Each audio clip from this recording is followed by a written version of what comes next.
สบายดีลูกค้าทุกคนนะมื้อนี้สิมารีวิวอ่าสองเครื่องนี้ให้ลูกค้าได้เบิ่งนะเป็น M3 Terminator นะเป็นตัวล่าสุด2024นะสิมารีวิวนะตัวนี้การใช้งานทุกอย่างมันคือกันนะราคาก็คือกันนะมันต่างแต่สีน้อยนึงนะตัวนี้มันจะเป็นตัวนี้จะเป็นสีดำล้วนนะลูกค้าเบิ่งนะเป็นสีดำล้วนเลยตัวนี้นะไก่ก็เป็นสีดำนะตัวเคนสปริงนี่ก็เป็นสีดำนะตัวนี้ก็เป็นสีดำนะนี่เป็นสีดำล้วนนะตัวนี้นะ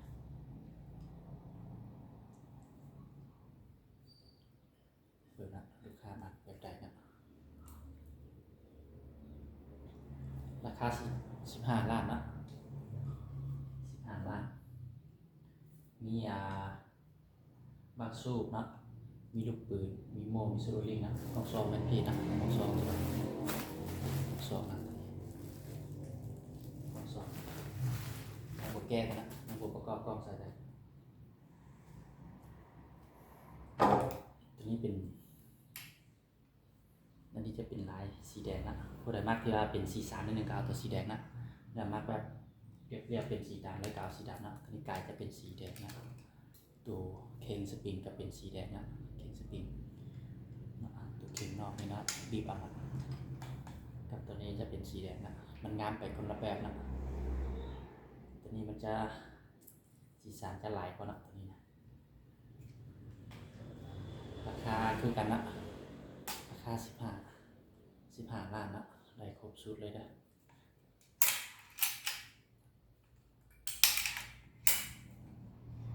รูปล็อกกายตัวนี้นะที่จะเป็นตัวขึ้นนะตัวเซฟกายนะจะเป็นตัวรูปขึ้นรูปลง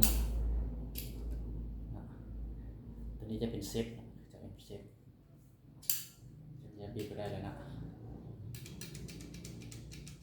กายมันจะบุกไปตัวนี้จะได้นะ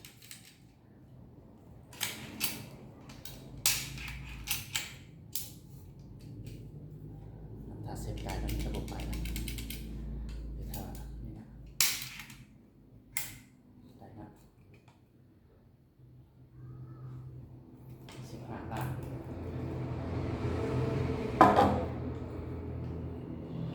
มักแบบใดก็ได้นะส่วนของราคาคือกันนะราคารุ่นเป็นรุ่นเดียวกันคือกันนะ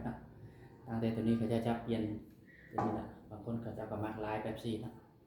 มันกลายเป็นสีแดงนะตัววิดนี้เป็นสีแดงตัวนี้เป็นสีแดงนะ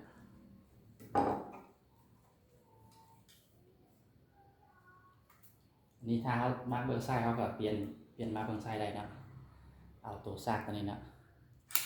ตัวนี้นะเปลี่ยนไปใส่เบื้องนี้นะเบื้องนี้จะเป็นเบื้องซ้ายนะเปลี่ยนมาใส่เบื้องนี้ก็ได้นะนี่แต่หมายตัวนี้ออกนะหมายตัวนี้ออกมาเปลี่ยนตัวซากเนี่ย